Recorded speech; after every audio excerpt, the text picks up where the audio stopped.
La simple mention d'un crash d'OVNI évoque tout de suite Roswell, au Nouveau-Mexique. C'est en effet l'incident impliquant un OVNI le plus célèbre de l'histoire. Et l'année où il s'est produit, 1947, marque le début de l'ère moderne des OVNI. Mais peu de gens savent que ce n'était pas la première fois que les OVNI se manifestaient aux États-Unis. 2 semaines avant celui de Roswell, un incident impliquant des OVNI a eu lieu au-dessus de Puget Sound, dans l'État de Washington. Mais 2 éléments majeurs diffèrent entre les événements de Puget Sound et ceux de Roswell. Le premier a fait 2 victimes et on peut encore trouver des preuves matérielles sur le site. On a retrouvé des débris. UFO Magazine est l'une des principales publications traitant des phénomènes extraterrestres. En 22 ans, les éditeurs ont rassemblé des archives sans précédent de témoignages, d'enregistrements vidéo et de documents jusqu'alors inédits. Quand il est question d'observation d'OVNI, 90% du temps, c'est du pipeau. Mais le fait est que 10% des témoignages sont absolument vrais. En octobre 2007, à la lumière de nouveaux indices, ils décident de reprendre l'enquête. Personne n'a réussi à résoudre cette affaire. En commençant par la recherche sous-marine d'une matière inconnue possiblement larguée par un OVNI, On ne laisse rien au hasard. en passant par la découverte de débris non identifiés dans les profondeurs d'une forêt lointaine, C'est un site d'observation d'OVNI? Hé les gars, venez voir. jusqu'à l'analyse de preuves prélevées sur un site de crash confirmé. Nom d'un chien. C'est sans danger? Existe-t-il une explication logique? Y a-t-il un lien entre cette affaire et celle de Roswell? La science va le déterminer. Il a signalé la présence d'un OVNI et les conséquences ont été tragiques. Diffusée pour la première fois à la télévision, voici l'affaire numéro 47001, avant Roswell.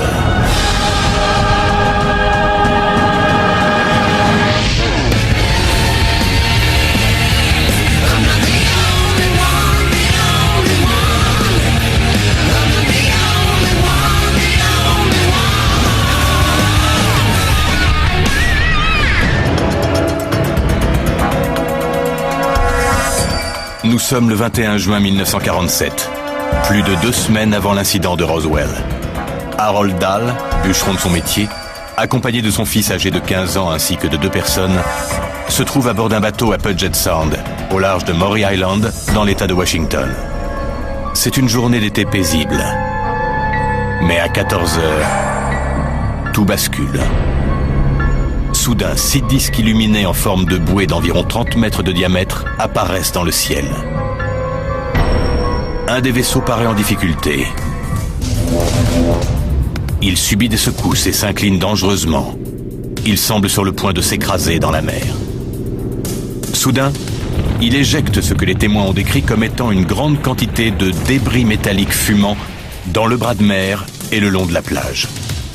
Les débris s'abattent sur le bateau de Dahl, fracturant le bras de son fils et tuant son chien. Selon le rapport des témoins, l'éjection des débris a paru résoudre le problème. Les 5 autres disques se regroupent autour de celui en détresse avant de s'éloigner à toute vitesse sans un bruit. Dahl et son équipage ramassent alors des débris qui étaient tombés dans l'eau et sur la plage. Cet incident est signalé à la police locale. Les dépositions des 4 témoins concordent. Par contre, ils sont aujourd'hui tous décédés.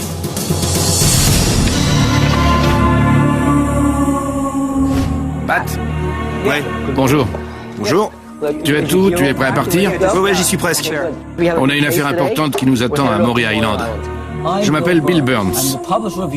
Je suis l'éditeur du UFO Magazine, la seule revue sur les ovnis publiée sans interruption depuis 1986. J'enquête sur les ovnis depuis plus de 20 ans. On vient de progresser dans une affaire qui date de 60 ans et qui n'a jamais été résolue. C'est un mystère qui perdure ici depuis 6 décennies sur Maury Island. Maury Island, l'affaire qui a lancé l'ère moderne de l'observation d'OVNI. Je m'appelle Pat Oskurt. Je contribue régulièrement à la rédaction du UFO Magazine. Mon boulot consiste à retrouver des documents et interroger les témoins. Maury Island, 2 semaines avant l'incident de Roswell. Un homme en bateau aperçoit 6 vaisseaux. Il largue des débris sur son bateau, blessant son fils, tuant son chien et endommageant son bateau. Mais il y a du nouveau dans l'affaire. 60 ans plus tard, on a retrouvé des débris. Pour la première fois, on a quelque chose à analyser en laboratoire. Je vais avoir besoin de photos, des mesures archéologiques, et ramenez-moi des échantillons du sol marin, de la plage, du site où l'engin a largué ses pièces. Apportez-moi des pièces de l'engin, du sol tout autour. J'analyserai tout ce que vous trouverez. Je suis le docteur Ted Ackworth. Je suis métrologue de précision. Je suis docteur en génie mécanique. J'étudie les données, j'effectue des analyses objectives afin d'arriver à une conclusion impartiale. Jeff, ton boulot consistera à nous accompagner sur le terrain. Pat plongera et toi, tu vas récolter des échantillons au sol et interviewer les témoins. Je vais prélever des échantillons du sol, des débris, et je les rapporterai au laboratoire. Je suis Jeffrey Tomlinson. Je fais des recherches sur la biologie planétaire et les phénomènes géologiques. Je mène l'enquête scientifique. À nous de jouer, les gars. Personne n'a jamais réussi à résoudre cette affaire en 60 ans, mais nous, on y arrivera. Puget Sound est un bras de mer regroupant une grande quantité de baies, de hauts fonds et d'îles, sur un total de 7300 km² de mer intérieure. L'équipe va se rendre au sud de Maury Island, plus précisément à 47 degrés 35 minutes de latitude nord et 122 degrés 46 minutes de longitude ouest, approximativement à 11 km au nord de Tacoma. Notre première tâche sera de tenter de retrouver certains des débris que l'OVNI a largués. Harold Dahl les a décrits comme étant des sortes de scories métalliques. Il a donné des indications très précises quant à l'emplacement de son bateau au moment de l'incident. Mon but est de plonger à Puget Sound, de fouiller le fond et de localiser certains débris. Les débris ou scories récupérés par Harold Dahl et son équipage ont été décrits comme étant des pierres sombres, semblables à de la lave solidifiée, mais avec des propriétés métalliques. Certaines personnes ont présumé qu'elles étaient liées au système de propulsion du disque. Lorsqu'un jet rencontre des difficultés, il largue du carburant afin d'alléger sa charge et de limiter les risques d'incendie lors d'un atterrissage d'urgence. Peut-être que ce disque mystérieux a suivi le même type de protocole. Tu crois que l'eau est froide? Elle a l'air glacée. Elle doit être à environ 10 degrés en surface. Ron Million, chercheur dans le domaine des ovnis, se joint à l'équipe pour aider à ratisser une zone aussi vaste. Pat va plonger à Puget Sound à la recherche de débris. La zone de recherche s'étend sur approximativement 600 mètres carrés et peut atteindre jusqu'à 18 mètres de profondeur. On approche de la zone où l'incident a eu lieu à proximité de Maury Island. Selon les témoins, un engin spatial aurait largué des genres de scories dans l'eau et sur la plage. Je vais donc plonger à la recherche de preuves de cet incident. Les scories sont faites d'une sorte de métal fondu, c'est à peu près le même principe que la lave. Je pense que ça devait être du métal liquide qui a été éjecté du vaisseau lorsqu'il a survolé cette région et depuis, le métal solidifié ressemble peut-être à une roche. On a de bonnes raisons de croire qu'un authentique incident s'est produit ici. Il s'agissait même probablement d'un ovni. Il y a des chances que je trouve quelque chose, mais on ne peut pas s'avancer avant d'avoir effectué les recherches. L'équipe doit prendre en considération toutes les théories. Est-il possible que les objets volants non identifiés n'aient été en fait que des avions volants en formation? Je doute que c'était des avions. Premièrement, ils avaient la forme de bouée. Deuxièmement, ils ont largué quelque chose et les avions ne font pas ça. De plus, ils ont endommagé le bateau, tué le chien et fracturé le bras du garçon. Tout ça lors d'une journée ensoleillée dont les témoins auraient facilement identifié un avion par beau temps.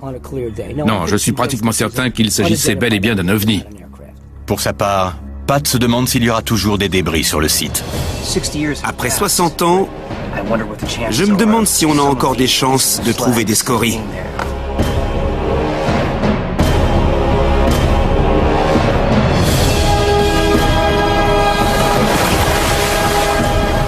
Pat est un plongeur qualifié qui a plus de 18 ans d'expérience. Il reconnaîtra les débris pouvant provenir de l'OVNI grâce à leur différence avec la géologie locale. Les débris signalés ressemblaient à des roches éruptives, à la surface poreuse et à la forme dentelée.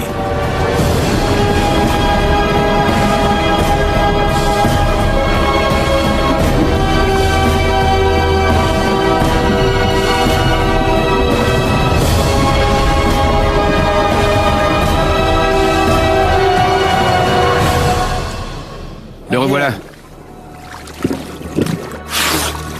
C'est vachement froid. Content de te revoir. Tu as trouvé des scories? J'ai prélevé des échantillons de sable et j'ai ramassé quelques pierres qui pourraient correspondre à ce qu'on cherche. On verra bien. Monte. Viens te réchauffer. J'en ai bien besoin. Fais remonter ta température corporelle à 36 degrés. J'ai aperçu des pierres au fond. Il est possible que ce soit des scories.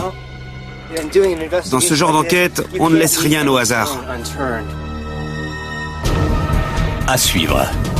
Ces débris ont-ils pu être largués par un ovni en 1947 ?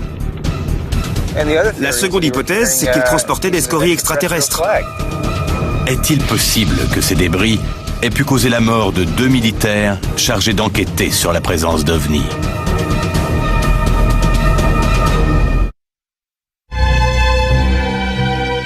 En juin 1947, plus de 2 semaines avant le célèbre crash d'un ovni à Roswell, 3 hommes et un adolescent à bord d'un bateau à Puget Sound ont observé un ovni en forme de bouée métallique qui avait apparemment des problèmes techniques.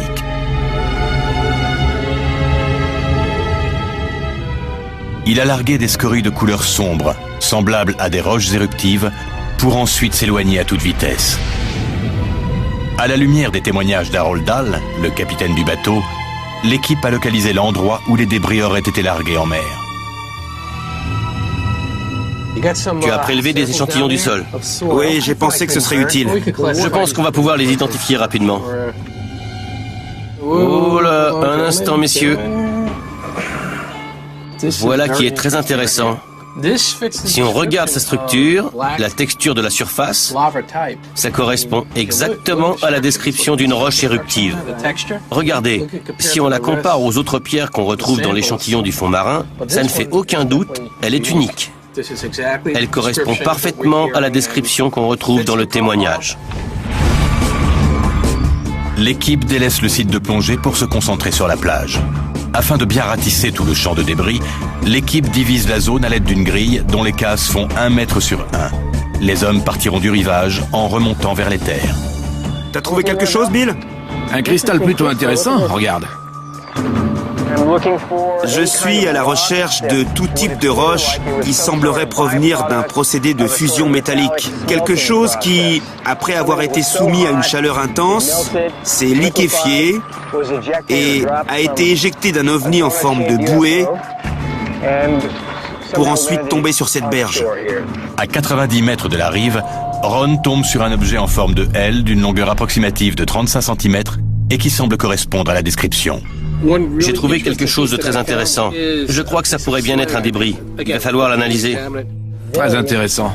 Je l'ai trouvé là-haut sur la colline. Donc à cet endroit. Je crois que lorsque l'OVNI a repris de la vitesse, il aurait pu suivre cette trajectoire. Les débris auraient alors été projetés de ce côté. Et toi, Pat? J'ai trouvé des pierres relativement intéressantes. Elles sont striées et tordues. On dirait qu'elles ont été sous forme liquide ou de lave à un certain stade et qu'elles se sont solidifiées en se refroidissant.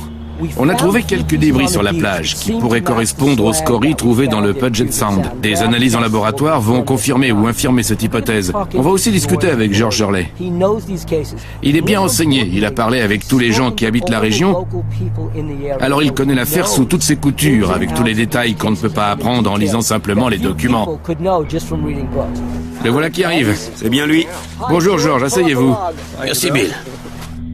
George Hurley est un chercheur en matière d'OVNI qui a élu domicile au nord de la côte Pacifique. Si l'équipe a fait appel à lui, c'est parce qu'il a une connaissance encyclopédique de cette affaire et des événements qui s'en sont suivis. C'est la première fois que George Hurley parle publiquement de ses recherches concernant cette affaire. Un homme du nom d'Harold Dahl a vu 6 objets ressemblant à des bouées aplaties dans le ciel.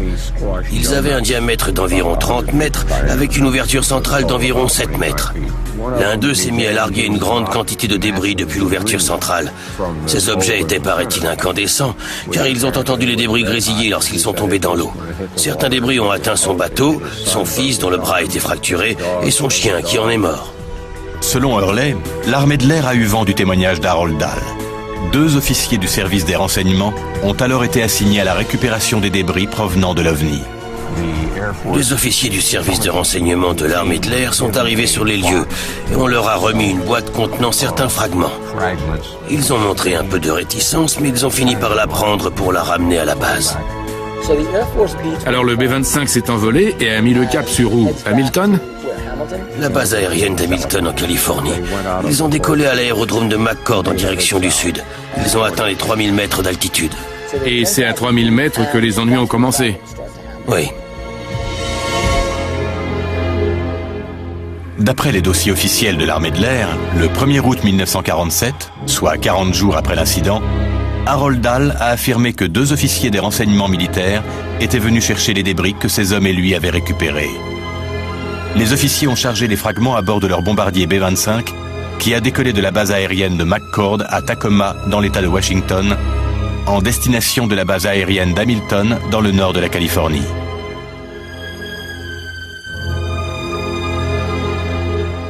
Ce qui s'est produit dans les minutes suivant le décollage demeure le plus grand mystère lié à l'incident de Maury Island. L'avion avait été minutieusement inspecté et révisé 2 semaines auparavant. Mais malgré cela, 20 minutes après le décollage, il s'est écrasé dans la forêt en périphérie de Kelso dans l'État de Washington. 2 passagers ont eu la vie sauve en sautant en parachute, mais les 2 pilotes ont perdu la vie. Selon les rapports officiels de l'armée de l'air, un incendie s'est déclaré dans une boîte de raccordement interne. Mais certains chercheurs d'OVNI croient que les débris qui se trouvaient dans la soute pourraient être à l'origine d'une série d'événements qui auraient contribué au crash de l'avion. Je crois qu'on n'a plus rien à faire ici.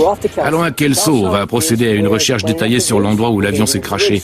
On va chercher des pièces d'avion, on va arpenter toute la région. La réponse pourrait se trouver à Kelso. En effet, allons-y. Avant de se rendre sur le site de l'accident, Pat décide de visiter la bibliothèque afin de vérifier si les archives de la ville auraient des informations supplémentaires à leur fournir concernant le crash de l'avion. Alors Pat, tu as trouvé quelque chose? Regarde ça, t'avais raison. Ah oui? Les vaisseaux spatiaux ont fourmillé à l'été 47. Le ciel grouillait d'ovnis. Regarde, des soucoupes volantes observées à travers 39 États. Des objets mystérieux se sont mis à apparaître dans le ciel. Et 3 jours après l'incident de Maury Island, Kenneth Arnold a signalé avoir vu 9 disques argentés survolant le mont Rainier. Son récit a fait la une des journaux à travers le pays.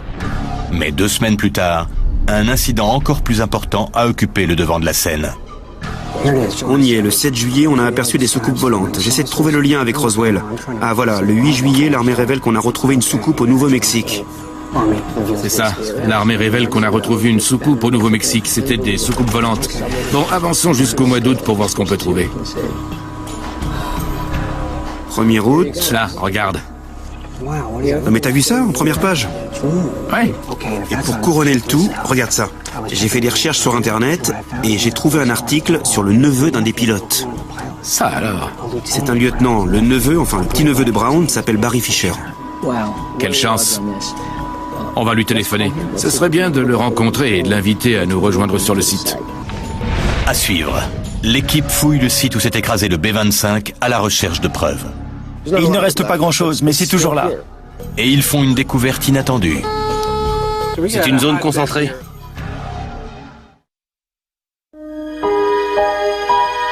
Le 1er août 1947, suite au rapport d'un incident impliquant un OVNI, 2 officiers des services de renseignement décollent à bord d'un bombardier B-25 transportant de mystérieux débris métalliques provenant d'un soi-disant OVNI. Les débris étaient attendus à la base militaire d'Hamilton pour être analysés. Mais 20 minutes seulement après le décollage, un incendie d'origine inconnue se déclare à bord de l'appareil. L'un des survivants, qui a échappé à une mort certaine en sautant en parachute, a affirmé que le feu était si intense et s'était répandu si rapidement que toute tentative de l'éteindre aurait été vaine. Cet incendie pourrait-il être lié aux échantillons des mystérieux débris que l'avion transportait? L'équipe d'UFO Magazine entreprend d'examiner l'épave de l'avion qui s'est écrasé afin d'établir s'il existe un lien entre l'accident et la présence d'OVNI au large de Maury Island. On est parti de Maury Island afin de venir ici à Kelso. On enquête sur le crash d'un B-25 qui s'est produit dans cette région. Cette affaire est déconcertante. Est-ce par pure coïncidence si plusieurs personnes ont rapporté avoir vu des ovnis et qu'ensuite, les officiers chargés d'enquêter sur l'incident sont morts dans un accident d'avion? On espère obtenir des réponses aujourd'hui. On verra bien. On y est, les gars. Bonjour, Garth Baldwin. Content de vous voir, monsieur Baldwin. Comment allez-vous? Garth Baldwin est un archéologue de l'État de Washington, doublé d'un expert en topographie connaissant parfaitement l'histoire de la région de Kelso. Pour la première fois, l'équipe va pouvoir examiner l'endroit où s'est écrasé l'avion. Si les dires sont exacts, le site pourrait contenir des débris d'OVNI. Nous sommes dans la vallée de Gobble Creek, où l'avion s'est écrasé. L'aile gauche est tombée dans la vallée de ce côté, si ça vous dit d'aller jeter un œil. Bien sûr, oui. En tant qu'archéologue, Garth va nous aider à fouiller la zone. Il faut faire une enquête des plus exhaustives. On fait appel à des professionnels et dans ce cas précis, on a la meilleure personne pour examiner le site de l'épave. C'est là que l'aile gauche est tombée. Elle s'est détachée suite au feu qui s'est déclaré dans le moteur. L'avion a donc commencé par perdre une aile et j'imagine que lorsque cette aile est tombée, le poids du second moteur a entraîné l'avion dans sa chute. Ça a fait un effet de catapulte et l'avion s'est écrasé par là-bas. Le site de l'accident est juste derrière ces arbres. Vers 2h20 du matin, l'avion qui venait du nord-nord-est s'est écrasé à Gobble Creek. La zone de débris pourrait s'étendre jusqu'à 300 mètres du point d'impact. Le B-25 transportait des scories mystérieuses provenant de Maury Island. Voilà le lien. S'il ne s'était rien passé au large de Maury Island, s'il n'y avait pas eu de débris, si l'incident n'avait pas eu lieu, alors pourquoi ces officiers se seraient-ils donné la peine de transporter des fragments à bord de leur B-25 ? Durant les semaines qui ont suivi l'accident, plus de 300 bénévoles ont ramassé la majeure partie des débris dans le cadre d'une opération militaire. Ce qui rend cet accident si intrigant, c'est que les circonstances entourant le crash ont été diffusées dans la presse. Voici ce qu'a rapporté le Kelsonian Tribune. La haute surveillance que les militaires ont établie autour des lieux de l'accident, ainsi que l'interdiction de prendre des photos de l'épave, renforce l'hypothèse que l'avion transportait un chargement secret. Mais existe-t-il encore certaines preuves de ce fameux chargement ? Est-il possible que l'avion se soit écrasé à cause d'un problème mécanique? Bien sûr, mais on sait aussi aujourd'hui que le bombardier B-25 Mitchell était difficile à piloter. Il faut donc considérer d'autres éléments dans cette affaire. Qu'est-ce que l'avion transportait? Quelle était la nature exacte du chargement qui se trouvait dans la soute? Ce sont des éléments qu'il ne faut pas négliger si on veut découvrir pourquoi l'avion s'est écrasé. L'équipe se met à la recherche du site de l'accident. Mais la démarche n'est pas sans obstacle. Garth, où sommes-nous? On est presque arrivé. L'accident s'est produit il y a 60 ans. La zone d'impact se trouve dans ce petit ravin, un peu plus loin. Et le site de l'accident se trouve au cœur de la forêt où la végétation est extrêmement dense. Voici le point d'impact. L'avion s'est écrasé dans ce petit ravin. C'est comme un gant de baseball qui aurait attrapé l'avion au vol. Boum! Ils arrivent enfin. Le sol détrempé est plutôt instable. Les débris restants se sont probablement enfoncés profondément. Voici le point d'impact. Ici? Où on a trouvé la majorité des débris qu'on nous a signalés. C'est le point de départ, si vous voulez. Ça pourrait être la structure où le moteur était fixé, ou bien la cage protectrice du nez de l'appareil qui devrait être en aluminium d'aéronautique. La structure est en métal ferreux, comme de l'acier, ce qui est inhabituel pour la plupart des pièces d'avion. Voyons ça. Ouais. C'est la zone où est concentrée une bonne partie des débris. On peut trouver des pièces qui faisaient sûrement partie d'un avion de type B. Il n'en reste pas beaucoup, mais il y en a quand même. Ça ne fait aucun doute qu'on est devant des pièces d'avion. On voit de l'aluminium de qualité aéronautique. Il y a des stabilisateurs, des barres de torsion, un engin conçu généralement pour éviter que le moteur surchauffe. Un dissipateur thermique. Oui, pour aider au refroidissement. On pourrait être devant les premières preuves matérielles de l'existence des ovnis. S'il y avait quelque chose d'inhabituel dans la soute de l'avion, sous l'impact de l'accident, avec la chaleur et la fusion, cette chose a pu transférer ses propriétés de la soute à la structure même de l'avion. Comme l'indiquent les recommandations du ministère de la Justice concernant les fouilles de sites d'accident, selon le principe d'échange de Locard, lorsque deux objets entrent en contact, cela produit immanquablement un transfert de substance. Si on arrive à déterminer que les scories provenant des ovnis se trouvaient à bord de l'avion et à prouver qu'elles ont provoqué le feu en étant à proximité du foyer d'incendie, alors nous serons en mesure de prouver qu'une substance extraterrestre se trouvait à bord de l'avion. L'équipe établit une grille circulaire à partir du point d'impact déterminé par Garth. Les lois sur la protection de l'environnement interdisant toute excavation, l'équipe utilise des repères pour marquer les endroits dignes d'intérêt. Un certain motif pourrait apparaître. Ce qui m'intéresse plus particulièrement, c'est de trouver ce que l'avion transportait, ce qui a forcé les militaires à se déplacer et effectuer une fouille minutieuse.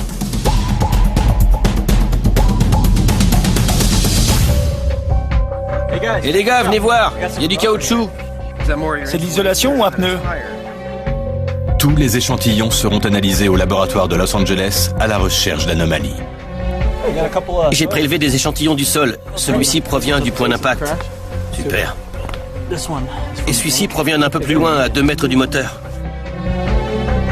On a accès à un éventail d'équipements perfectionnés qu'on n'avait pas en 1947. Et même si l'armée a envoyé 300 volontaires pour ratisser la zone, elle n'avait pas la technologie qui est à notre disposition aujourd'hui. Nos détecteurs de métaux sont beaucoup plus sensibles que ceux de l'époque. Et on va avoir accès à un radar de pénétration de sol capable de détecter ce qui se passe sous la terre. De plus, Garth a mis au point un plan directeur pour optimiser les recherches.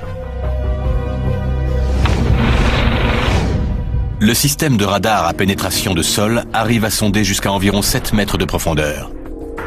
Le système envoie et reçoit des signaux qui lui permettent de reproduire une image souterraine en 3 dimensions du site. Rob Shaw, un expert en imagerie de géoradar, sera aux commandes du système de radar à pénétration de sol. Ce système va permettre à l'équipe de voir ce qui se trouve sous le sol de la forêt.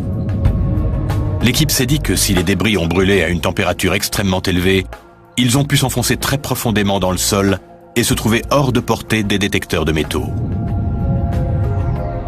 Après avoir collecté toutes les données et les avoir enregistrées sur un disque dur, quelle est l'étape suivante?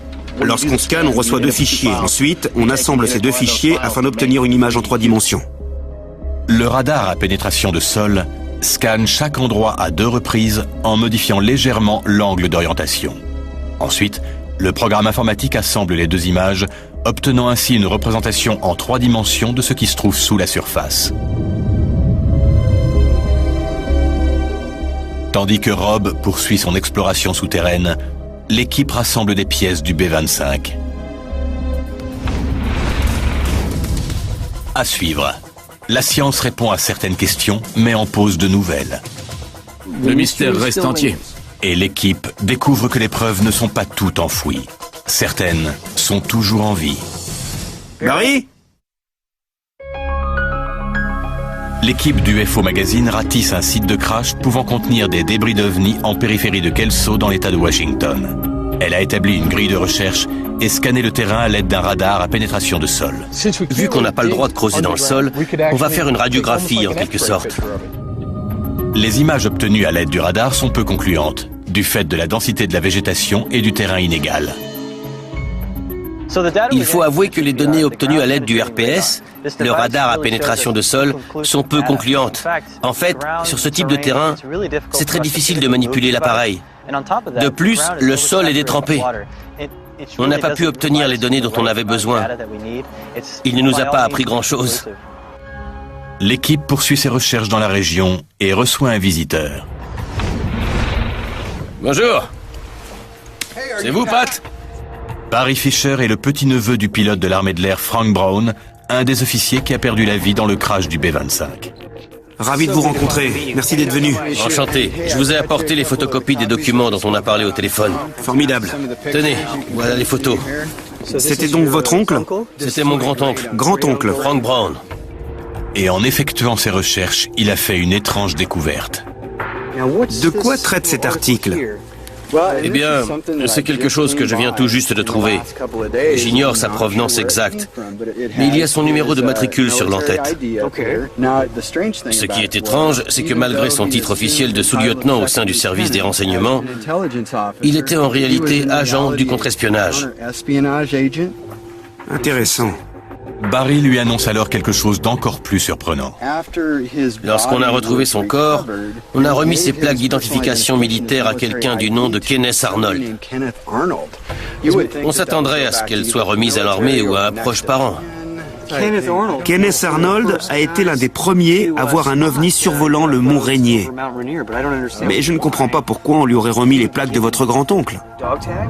Harold Dahl a vu les disques au-dessus de Maury Island le 21 juin 1947.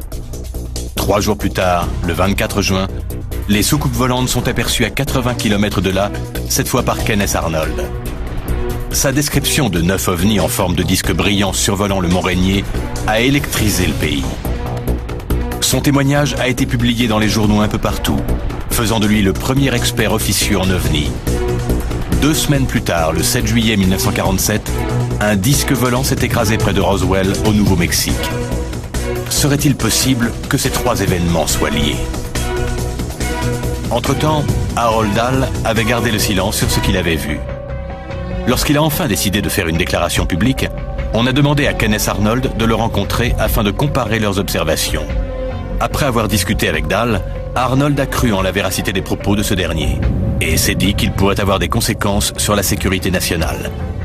Arnold a alors contacté les services de renseignement militaire qui se sont rendus à Maury Island afin de récupérer les débris provenant de l'OVNI.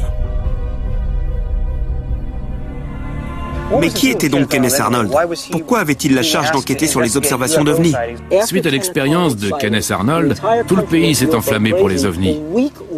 Une semaine plus tard, l'armée a publié la nouvelle du crash d'un disque volant et de sa récupération près de Roswell, au Nouveau-Mexique. L'armée a ainsi validé les affirmations de Kenneth Arnold. En tant que premier témoin du pays, Kenneth Arnold s'est vu chargé d'enquêter sur les observations d'OVNI. Suite à la mort de Frank Brown, le lieutenant et pilote, ces plaques d'identification ont été remises à Arnold. Plus on établit de liens entre l'affaire Kelso et celle de Maury Island, plus on est enclin à se demander pourquoi l'armée de l'air a envoyé 2 agents du contre-espionnage pour enquêter sur cette affaire. Et pourquoi ont-ils rapporté des débris provenant de l'OVNI? Craquant sous la pression, Harold Dahl s'est rétracté devant le FBI le 7 août 1947. Mais Dahl a persisté à croire, et ce jusqu'à sa mort, qu'il avait bel et bien vu des ovnis. On n'a jamais obtenu de réponse satisfaisante et ça a laissé une plaie ouverte dans l'histoire de ma famille. J'espère qu'à l'aide de votre travail, la boucle sera enfin bouclée. Ce n'est pas seulement sur Internet ou dans un livre traitant des ovnis, c'est un événement qui a réellement eu lieu. Quoi qu'ait vraiment vu Harold Dahl, il a affirmé que c'était un ovni, et les conséquences ont été tragiques.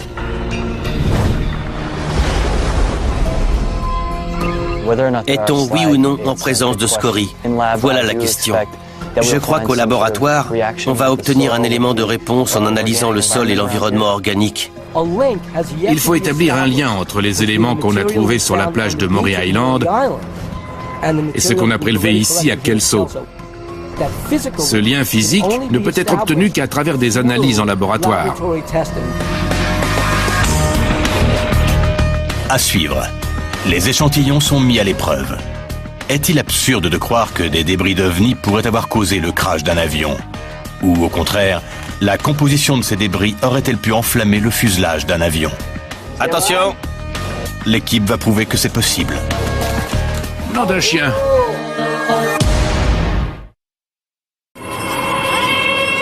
En octobre 2007, les échantillons en main, l'équipe arrive à Los Angeles dans le laboratoire du Dr Sam Iyengar, chercheur. À l'aide d'équipements analytiques à la pointe de la technologie, il tentera de déterminer la cause du crash du B-25. On est au milieu des collines majestueuses d'Orange County, devant le laboratoire du Dr Sam. On a apporté beaucoup d'éléments prélevés à Kelso dans le but de les faire analyser. On a des échantillons de terre dans lesquels on va chercher des signes d'anomalie. On a aussi apporté un joint de caoutchouc provenant du réservoir d'essence du B-25.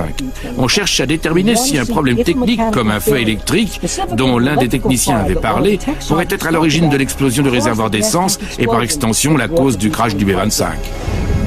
L'expert scientifique, Ted Ackworth, a rejoint l'équipe.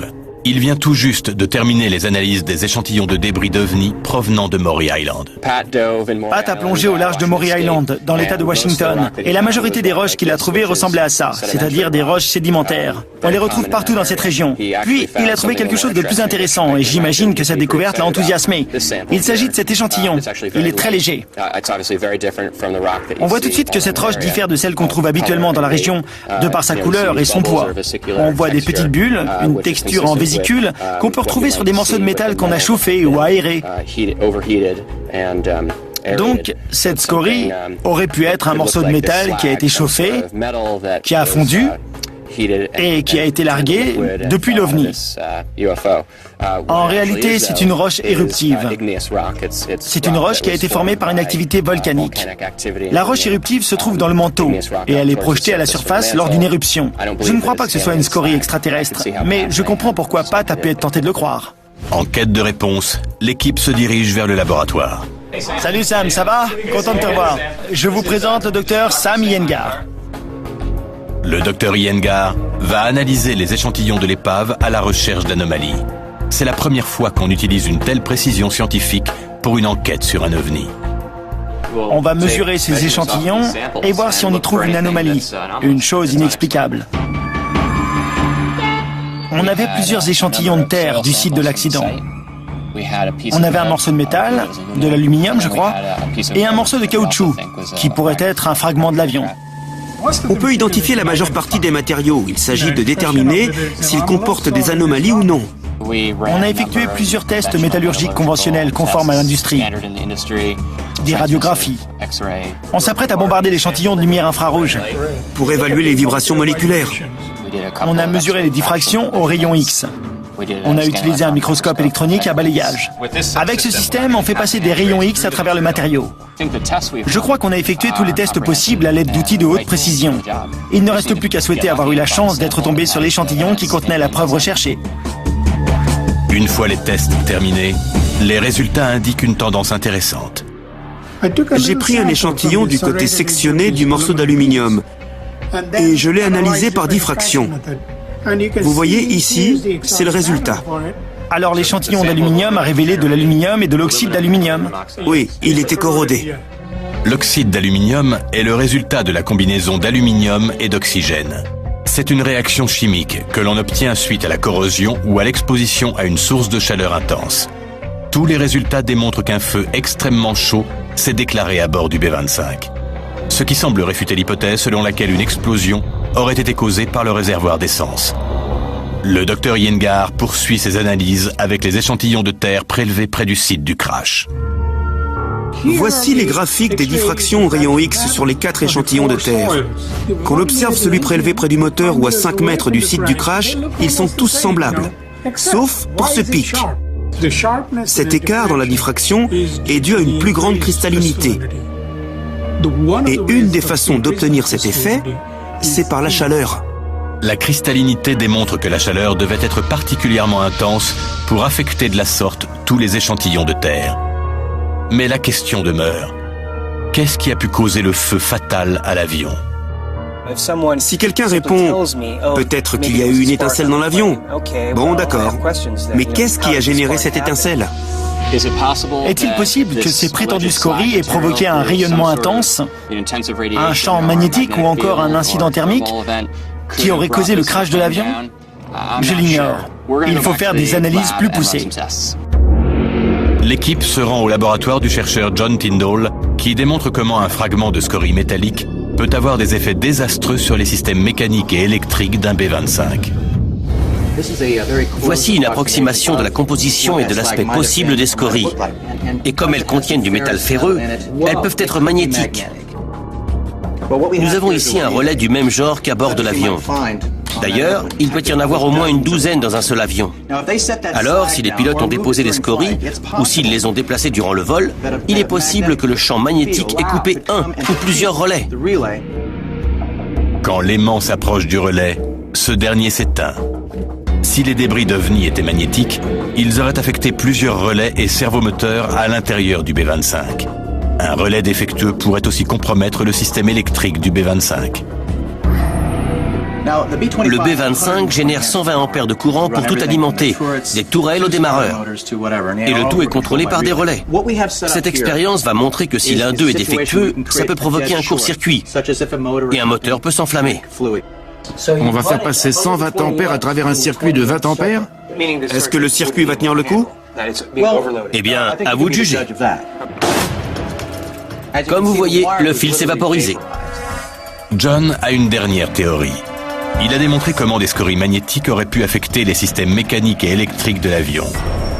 Mais serait-il possible que la composition même des scories ait causé le crash de l'avion? Je vais allumer les scories en me servant d'une soudeuse à l'arc. C'est ce qui aurait pu se produire à bord du B-25. Attention. Regardez. Les scories ont pris feu. Regardez comme elles se consument. En effet.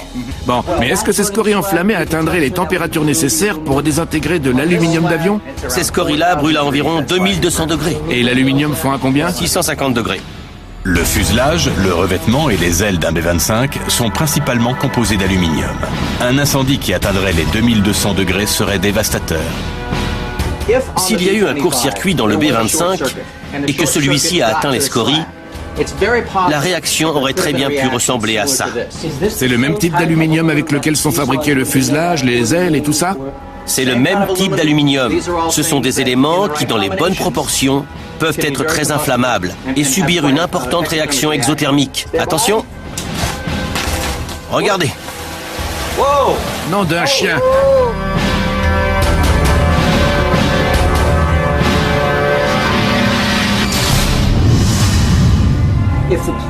Si l'avion transportait des scories et qu'un feu électrique atteignant les 2200 degrés s'était déclaré, voici ce qu'il resterait du fuselage.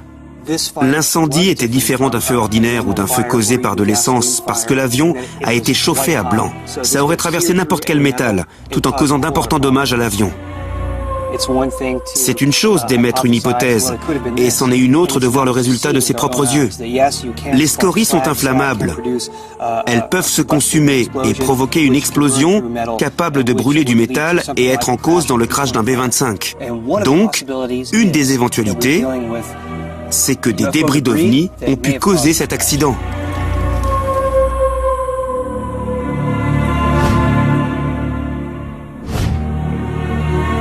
Bon, messieurs, nous voici de retour du laboratoire de Tyndall et de Kelso. Même si on n'a pas obtenu le droit d'excaver l'épave, on a tout de même réussi à obtenir une bonne quantité de débris. Et on a des raisons de croire qu'un incendie a eu lieu, que c'est une possibilité à considérer dans le crash de cet avion. Pour ce qui est des preuves concernant cette affaire, les échantillons que Pat a trouvés en plongée ne sont pas recevables. Quant aux échantillons qu'on a analysés au laboratoire du Dr Iyengar, on n'a pas trouvé de preuves irréfutables de la présence d'OVNI ou d'activité extraterrestre. Mais on n'a rien trouvé qui les réfutait non plus. Personne ne s'était jamais aventuré sur ce site depuis 60 ans, après que les militaires ont tout nettoyé. On y est allé, on a récupéré des éléments qu'on a analysés, on a demandé à des scientifiques réputés d'évaluer nos échantillons, et on a reconstitué de façon plausible les derniers moments à bord du B-25. On a réussi à intégrer la science à l'ufologie. Les spéculations font place à la science. Beaucoup d'échantillons se sont montrés peu concluants. Mais selon les experts, on reconnaît distinctement certaines anomalies concernant l'incident impliquant les ovnis de Maury Island et le crash de l'avion de Kelso. On ne découvrira peut-être jamais la nature exacte des événements. Mais les témoins étaient convaincus que quelque chose s'était passé à Maury Island cette nuit d'été de 1947. Des témoins oculaires ont-ils été blessés? L'apparition d'ovnis a-t-elle causé une réaction en chaîne qui a provoqué la mort de 2 pilotes de l'armée? Le mystère reste entier. Quand il est question d'observation d'OVNI, 90% du temps, c'est du pipeau. Soit les témoins sont des illuminés, soit des victimes de canulars ou d'erreurs involontaires. Mais le fait est que 10% des témoignages sont absolument vrais. On finira par les trouver, car ils sont là. Et quand on les trouvera, on sera en mesure de prouver leur existence.